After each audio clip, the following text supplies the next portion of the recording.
Welcome to In Focus with Ejaz Haider. Let's begin with our top story tonight. Russian Foreign Minister Sergei Lavrov seems to have created quite a stir in New Delhi with his remarks suggesting that India is being manipulated by Western countries into what he described as anti-China games. He was speaking at the Moscow-based Russian International Affairs Council think tank. Lavrov also said India was turning its back on Moscow. And this is what he said, this is a direct quote, "At the same time, the West is attempting to undermine our close partnership and privileged relations with India," unquote. Predictably, the remarks got a response from India. Its Ministry of External Affairs spokesperson said at a weekly briefing last Friday that, and once again this is a quote, "India has always pursued an independent foreign policy based on its national interest. Its relationship with each country is independent of its relations with third countries," unquote. He also added that India did not see the Indo-Pacific strategy as directed at any particular country. Lavrov's remarks also begot reactions in the Indian media and from former diplomats.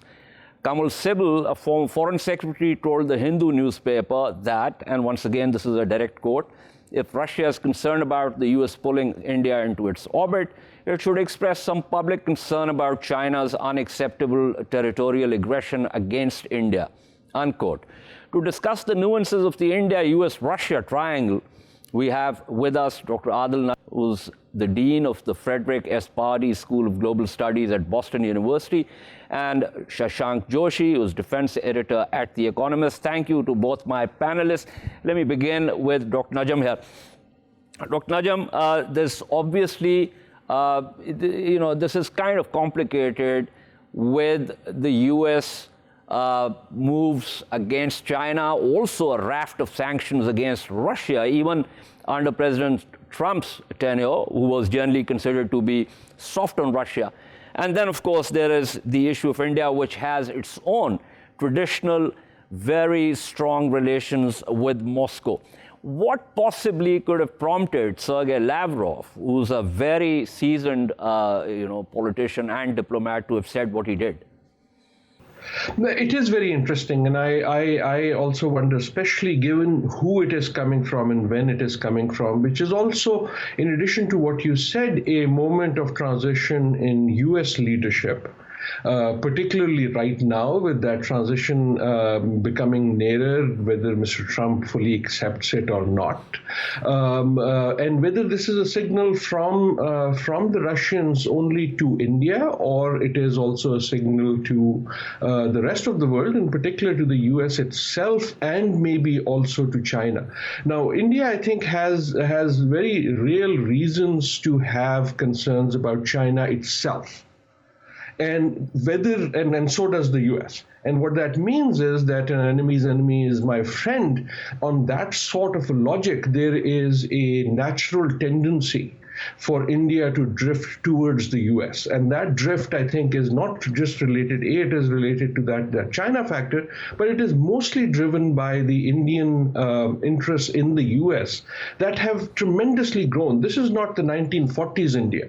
This is an India where an Indian diaspora in the US is probably now the most influential diaspora in the US, and I say that with great care, is now the most influential diaspora in the US, where the vice president of the US is someone of Indian descent, where Indian politics is full of people who come with Indian roots. And for all of those reasons, this drift towards the US is a very real one. So therefore, I think comparing today's India or India's foreign policy to one that was pursued in the 50s or 60s is not something that is valid or will remain valid.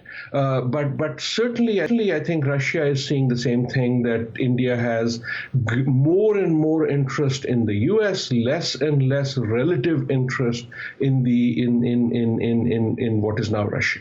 Right. Thank you. This kind of sets the background.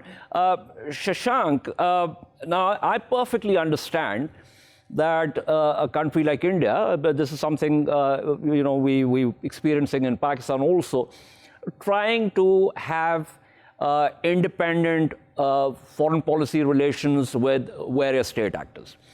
So, and that's perfectly understandable. So, but the problem is that there are any number of exogenous factors that make it complex and complicated. Now, the way the global sort of power configuration is getting arrayed, if you will, it will become difficult for India to try and keep that kind of balance. And as I said, it's not just India. It's various states who will find it more and more difficult. So in the event, I want to get your reading also for Sergei Lavrov's statement. And as Dr. Adil Najam said, also, interestingly, the timing of it and who it is coming from.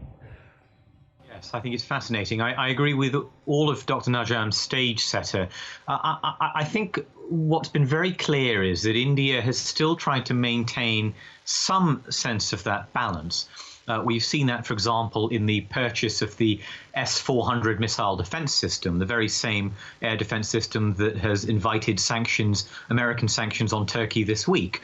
We have seen it in very assiduous Indian participation in bilateral dialogues with Russia, but also trilateral ones, Russia, India, China, trilaterals, to maintain a modicum of a balance, a modicum of continuity with that Cold War privileged relationship with Russia, as Minister Lavrov described it, and the historic element of that. But I think at the end of the day, there is a recognition in New Delhi that that balance can only be maintained up to a certain point, that things like the Shanghai Cooperation Organization, which bring Russia, China, India together in a single bloc, Russia, India, China, all of these types of blocks and groupings are essentially going to weaken relative to institutions like the Quad, the Japan, India, US trilateral, and effectively all of these various blocs aimed at China.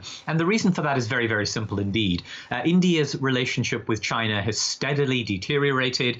It's at a low ebb, I would say, a low post-Cold War ebb at this point in time, after the crisis of the summer, after the Doklam crisis of 2017. And from the Russian perspective, what makes them willing to make provocative, very interesting and very candid statements like this is the fact that the Russia-China partnership has become so significant to them since their own estrangement with the West after the invasion of Ukraine and the annexation of Crimea in 2014. So for me, yes, this is a signal to India, but given the nature of the message and how Lavrov would have understood it would have gone down badly in India, this to me is principally a message from Russia to China about the significance that Russia places in that partnership, and we can go into more detail in the ways that is developing and deepening. Right, a very interesting thought, and I'll certainly come back to you to give us a more detailed perspective on this. But let me take this to Dr. Adil Najam. Dr. Najam, Shashank is saying something very significant. Now, in the event that this is more a signal to China, then I believe, given the reactions in India, that this signal has been, or the significance or the nuance of it has completely been lost in India. Do you think Lavrov could have perhaps formulated it differently in terms of a signal to China? Because right now, it seems like Russia is signaling to India that China is extremely important and that you need to make up with China, or at least that's the interpretation in New Delhi. It could be, though. I find it very interesting. I do think, as you and I have spoken before, we are at a particular juncture in history when every major international relationship is in flux. And that is certainly true for Russia. That's most true for China. And I think India believes that it is true for itself. And therefore, I think if you are any of these countries, especially in this region, Russia, China, India, one of the things you want is to keep your options open. And while I do think that it is clearly a signal to China as much as it is to India, I'm trying to figure out what is the signal. I don't think the signal is to China that we are from Russia, that we are in your camp and we will play bad for you. I think it is a signal that Russia has prided itself on influence over India, and it sees that influence waning. And one of the benefits of that influence that Russia has had is in that relationship with China. So I think in a game, it's not a game of musical chairs, but it is a game where we are not sure how these chairs are going to be aligned in 5 years. These are three countries that have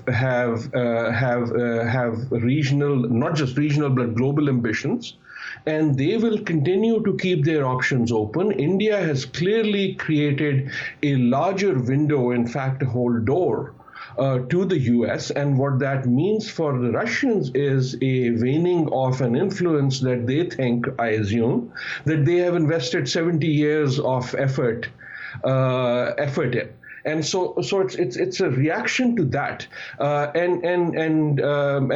I do agree that from the Russians this is as much a signal to China, but I would not read sort of permanence in these relationships. The difficult thing for India is that I think in many ways the India-China tension is a more permanent and long-lasting feature. That Russia can be much more fluid towards China in the moving alliances around the world, particularly because of Russia's relationship with the West, quote unquote, but certainly with the US. India does not have that option. India has a much deeper history of concern with China, and that is not going to change very easily. So unless there is something else happening inside, which is more tactical, immediate politics, I think in the larger chess game, this is a question of Russia's influence over India as much as it is also a question of Russia and China becoming cozier. I would tend to agree with you, except that you mentioned earlier also, this is not an India that's likely to play second fiddle to Russia at this point in time.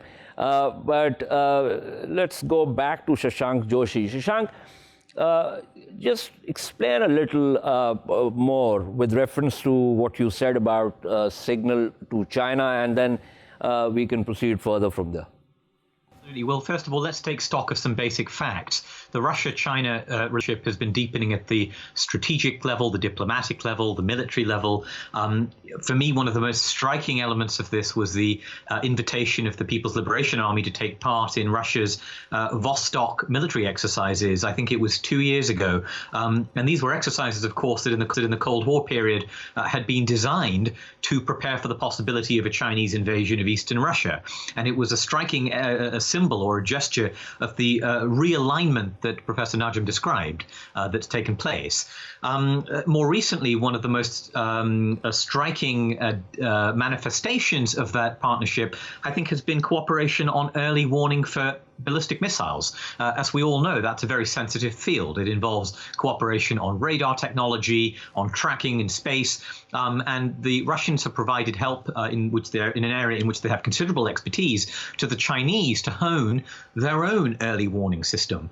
That is an indication of, I think, remarkable trust, of a very high and impressive degree of military collaboration, even if Russia's traditional advantage in military technology vis-a-vis China is now fading, or pretty much has faded. So in light of all of that, I think to some extent there are some people in Russia, the traditional Europeanists, the Western-facing diplomats and officials who would like to use this partnership as a kind of dangle to the Europeans to say, if you push us away with sanctions, we will move closer to China, and to the Indians to say, if you continue to alienate us and ignore our historically privileged relationship, you will also also find us moving closer to your rival China. But I think despite that diplomatic gamesmanship, I think there is a recognition in Russia that this is a structural shift, that things will not go back to the 1970s, to the 1980s, or even the 90s, when India was under missile sanctions and Russia was a very important partner in that field as well. There is a recognition that what we are after now is that India is going to drift inexorably towards the United States and its partners in Asia, Japan, Australia, and a number of other countries. This is a question of making sure that drift is not too swift or irreversible. It's a question of limiting that movement and maintaining as much of that weight of historical relationship as can be done, which is why you still continue to see very important Russia-India projects on missiles, to some extent on naval platforms, on armored vehicles, but the direction of travel is clear, and I think Russia is at this point, in 10 years' time, we don't know where the dust will settle, but I'm willing to wager that it will settle with a significantly deeper Russia-China relationship, and India and the US much closer to each other as well. Absolutely. Now, structural. Dr. Adil Najam, this is a term which is always music to my ear, being a structural realist myself. So there are these structural changes. So in terms of, as Shashank said, and I agree with him, 10 years down the line, perhaps even before that, we will see these alignments not only emerge, but also solidify. And that's the point where, as I said earlier, it'll become extremely difficult for other state actors to say, well, we can plausibly have balance in all our relationships. And I think that is something which India will have to perhaps look at. Is that something that you would agree with? I think the analysis was really, really very helpful. And at this point, the structural drift, rather than shift, if I use that word, seems to be in that direction. The structural drift seems to be in the longer term, India sort of gravitating towards the US more and more for its own as well as US as well as China reasons, and the Russian-Chinese, if not nexus, closeness becoming more and more evident militarily and in other ways too, because for the reasons that he mentioned. But if my sense of the world in flux remains valid, at least for a part of that time, all of these players will need to keep options open. And I think part of what I'm totally in agreement. I'm totally in agreement with that analysis. The twist I'm also putting is that even for Russia, keeping the options open is an important thing. And if India drifts too much towards the West, then one option recedes. And again, as I was hearing Joshi, I was thinking the timing may again also be of importance. The shift from Mr. Trump to Mr. Biden is not likely to change the big chess game in a lot of too deep ways. It will change it in terms of the theatrics of it and the Twitterness of it. But in terms of US-China, we are where we were. In terms of US-India, we are where we were, may even become deeper. But in terms of US-Russia, that is a place where a Biden team will try to exert a distance between the chumminess that Mr. Trump sometimes suggested. And Russia is going to be the player that the Biden team will find easiest to distance themselves from a Trump narrative. And therefore, there may be something in the timing of this, that while this is a signal in the region to India and to China, I do not discount the fact that it is also a signal to the Americans themselves. Because if you are in Washington and you are saying, okay, I'm going to come in, Mr. Biden, and I'm going to show some distance to the Trump foreign policy, the place where you can show it easiest and most apparently is not China, it is not India, it is not even Iran. It is, in fact, Russia. It is, in fact, Russia and southeastern Ukraine.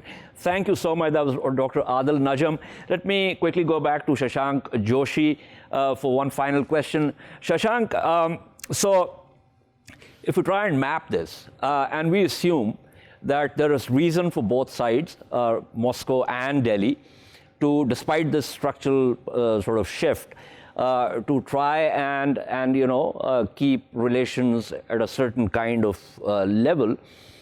Is it possible for India to perhaps say, well, okay, yes, we are part of Quad, but this is more about the Indian Ocean region and has less to do with Russia's near abroad, which frankly, as Washington thinks, is essentially the area of influence of the Soviet Union.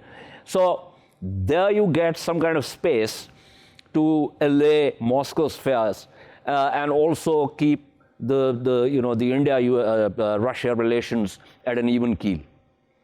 Very interesting point. Russia, of course, is a very minor player in the Pacific and Indian Ocean. I think that is an area in which there may be a sort of space for Russia-India dialogue and understanding. But actually, let's zoom in. The country that is the most serious challenge to that potential cooperation is Afghanistan. And, as we all understand, in the 1990s, Russia and India were on the same page in Afghanistan. Along with Iran, they backed the Northern Alliance, the northern Tajik factions in that country against other factions that they perceived as being backed. And as we all understand, that picture has changed considerably.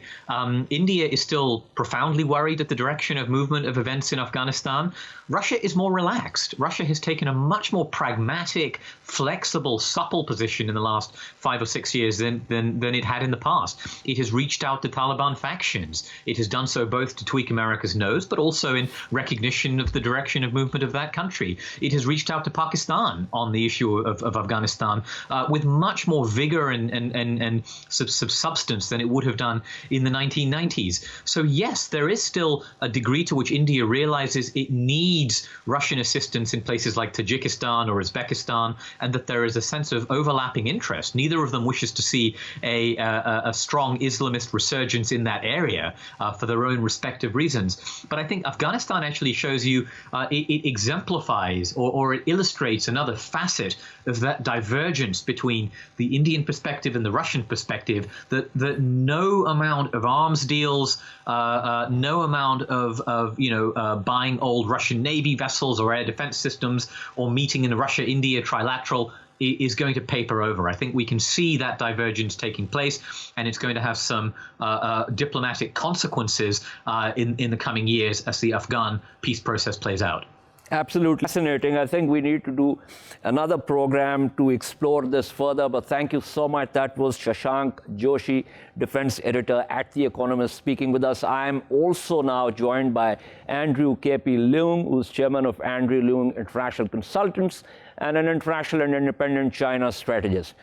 Mr. Leung, thank you so much, as always, for being on the program.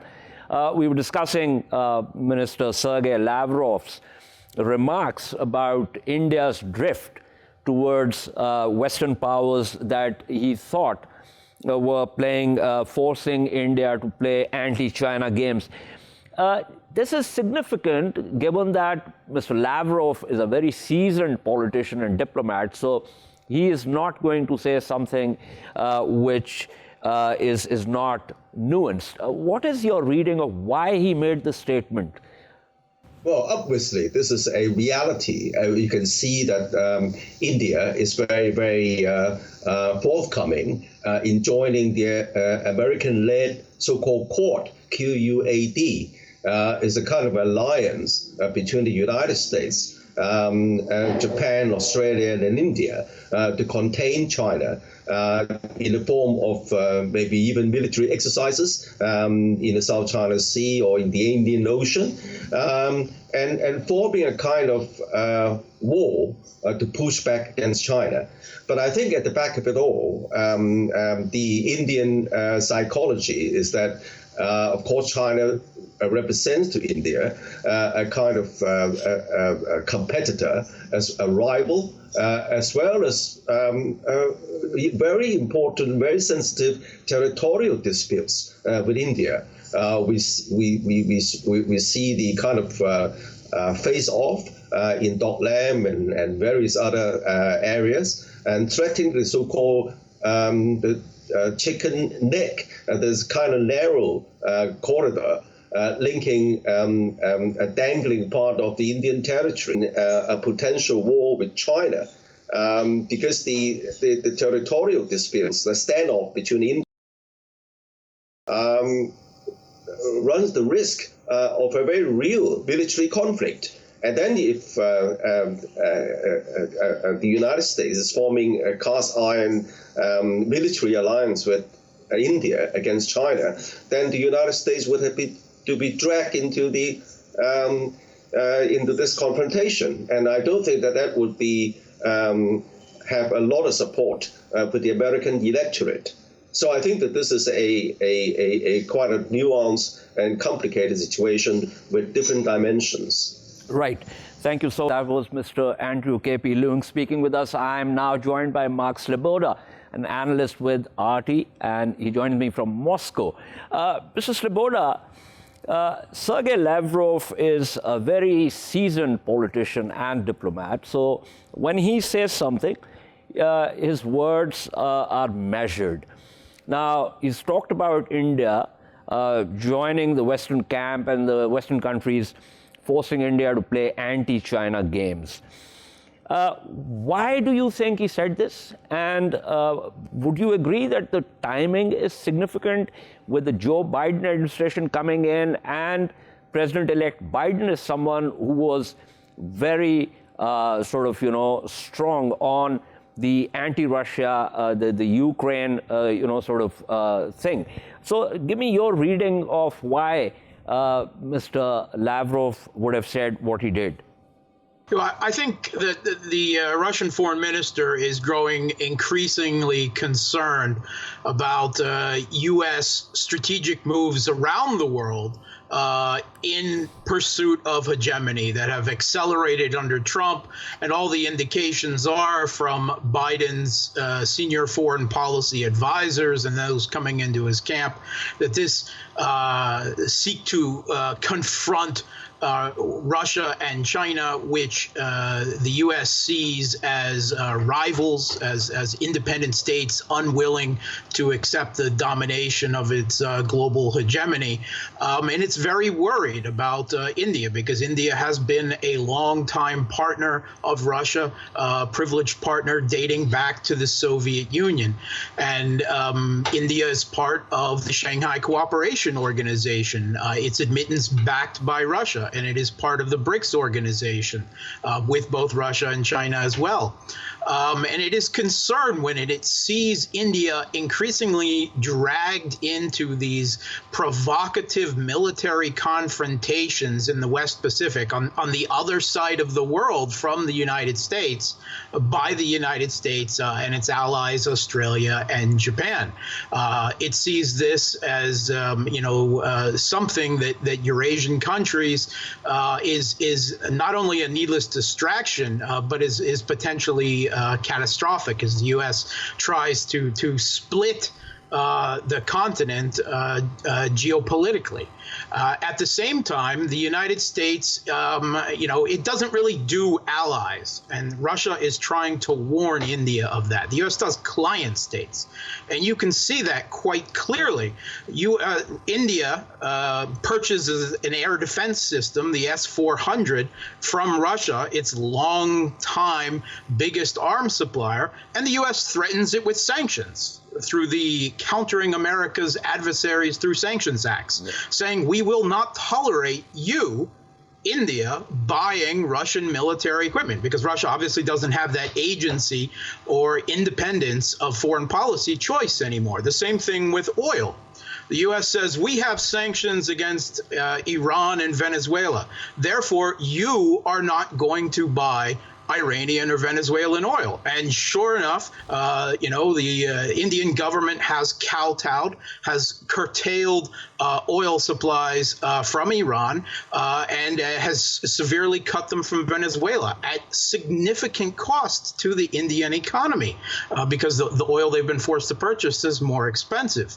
And Russia says, what kind of ally is this that you're crawling into bed with? Have you really thought this through? And these naval games are even perhaps a step beyond that. Right. Now, the issue is, I hear you loud and clear, but there is a structural shift going on.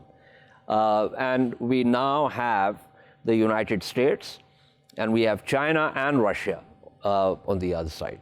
And so states have to make these choices. It'll become increasingly difficult for them to balance relations. Now, Russia and India, as you pointed out, have been traditional partners dating back to the Soviet Union time. But because of these structural shifts, it seems that India will continue to drift towards the Western camp. And I think that perhaps Sergei Lavrov is trying to warn India that given its geographic location, it will perhaps be in the interest of India to stick to its own sort of neighborhood and near abroad, rather than making alliances with faraway powers that you also, as you mentioned, are probably going to push India, if not into a client status, then at least as a junior partner. Yeah, absolutely. I mean, the United States will be glad to fight China to the last Indian. As it will to the last Japanese and the last South Korean and everyone else it can throw in front of it on the other side of the world as it attempts to tie them into another containment sphere. And I mean, India should have no regards that the United States really cares what happens in a narrow plateau on the top of the world in Ladakh, except as an opportunity to exacerbate relations and get India on its side once more. Russia and China had a series of border disputes, even conflicts in the 1960s. But in the late 1990s, early 2000s, this was settled completely. The Russian-Chinese border is now completely demilitarized. Yeah. And this was done simply by Russia recognizing a sign of China's legitimate historical and other concerns and making a toasting gesture of a few insignificant islands in the Amur River, and as a sign of good faith. And you see where it has brought Russia and China today. Absolutely. A strategic partnership that is the closest of Russian relationships. Yeah. Absolutely. Agree with you. Thank you so much. That was Mark Sleboda talking to us. We should take a short break and return to discuss the ongoing farmers' protests in India. Stay with us.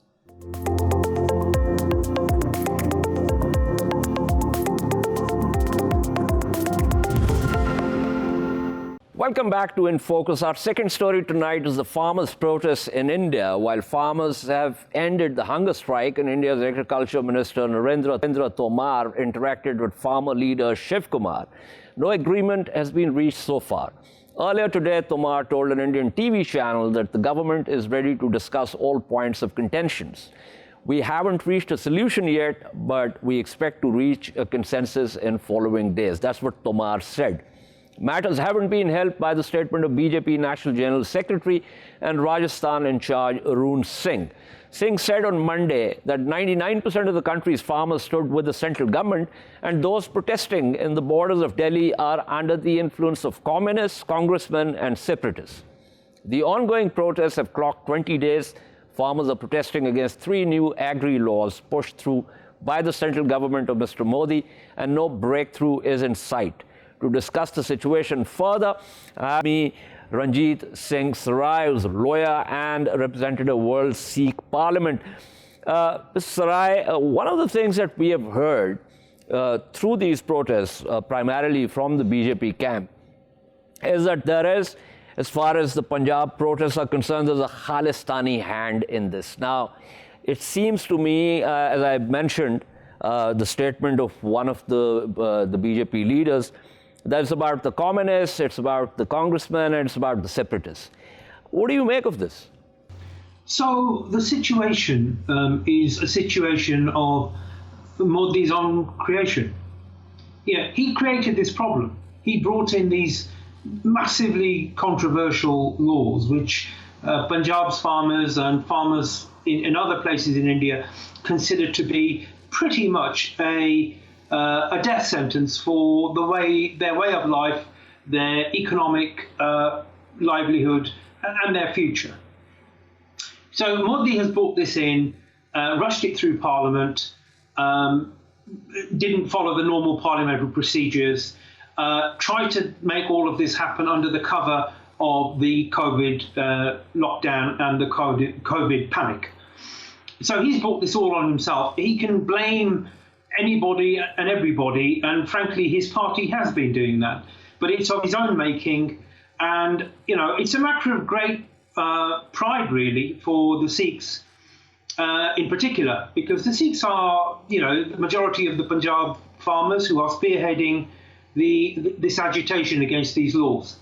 It's a matter of great pride that it's taken, the Punjabi Sikh farmer to halt Modi in his tracks. He's been undertaking all sorts of changes through brute force and through brute parliamentary majority over recent years. Everything from the Kashmir abrogation, the Kashmir lockdown, the CAA, NRC, you name it, he's done it. Overnight shock treatment to basically pursue the Hindutva agenda, and that includes what happened in the Ayodhya case through the Supreme Court, and nobody believes that the Supreme Court came to its views without the government directing all of that decision making. Right. So they can blame who they like, but they are themselves to blame. Right. What we have witnessed is that, Mr. Modi was brought to power again by a much larger majority. Does that mean that India's majority community is undergoing some kind of change towards a political expression of Hindutva, the Hindu Rashtra, and therefore the minorities have to be suppressed? BJP government says it's something that Pakistan says, it's something that's not true. But it seems to me that, there is a situation there which is obviously deteriorating every day. Yeah, there's no doubt about it, Ijaz, that there is a Hindutva wave across the country. Modi is winning elections. Modi is determining the outcomes of Supreme Court activity. Modi has overtaken the so-called mainstream media. And pretty much there is a Hindutva control over the political, judicial, media, security establishment. And that's, that's been pretty much the history over the last few years. And the world has recognized that. The world is waking up to this. It's interesting, though, that perhaps on this occasion, with the Farmers' Reform Act that they brought in, on this occasion, for the first time, people, as I say, this has been driven primarily or spearheaded by the Punjabi Sikh farmer, but people from all aspects of life and background in India have coalesced around this agitation. And for the first time, I'd say, that Modi is on the back foot. Now, that's quite significant. If we're talking about trends, if we're talking about what's happening in South Asia, not just with the majoritarianism imposition on the minorities, but also beyond that, China, Pakistan, the geopolitical region as a whole has been subject to Modi being on the front foot and being aggressively on the front foot. But for the first time, I would say, in recent years, he's definitely on the back foot here. Right. That was Ranjit Singh Srai talking to us. I'm now joined by MJ Prabu, who's an agriculture journalist, organic farmer, and program coordinator of Green Cause Foundation. Mr. Prabu, thank you so much for being on the program. I believe we have spoken before on this program about agriculture. Just tell our viewers what exactly is it that the farmers consider bad about these agri-laws? See, this particular agitation in Punjab, where you have hundreds and thousands of the Punjabis and Haryana farmers congregating, I think that's a fear factor within them. The fear factor that an assured price for their produce. See, in Punjab and in other places, you have this MSP, which is being given out to farmers by the government. So probably there is a fear factor in them that when you bring in corporates into this arena, that MSP would not be in effect. Probably I think that could be the triggering reason for this thousands of farmers congregating in Delhi. Probably. Because personally I feel that Punjab's Sardajis do not have fear. They are very bold people. They're very courageous. But in spite of the fact, this could be a triggering factor for them. That's my personal opinion. Right. But tell me, since you do organic farming yourself also, and you're obviously deeply aware of how the agriculture sector works, there's the whole issue of minimum support price and the fact that, the small farmers do not really have profit margins in the way that, and they do not have credit lines.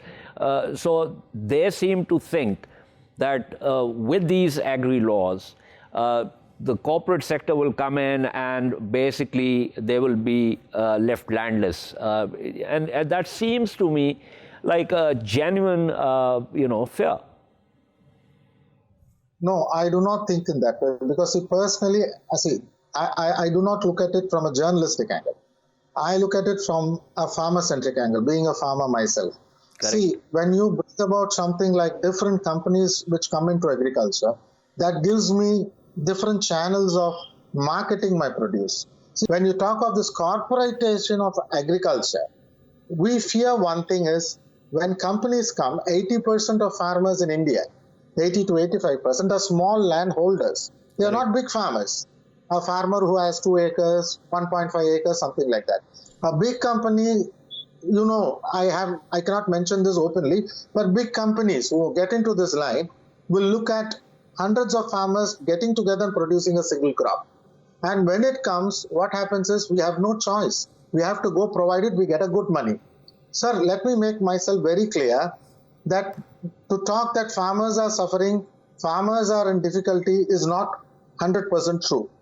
Today, across the country, if you come to my village today, you come to my village in South India and see, just a small example, we have about 4 cows with us.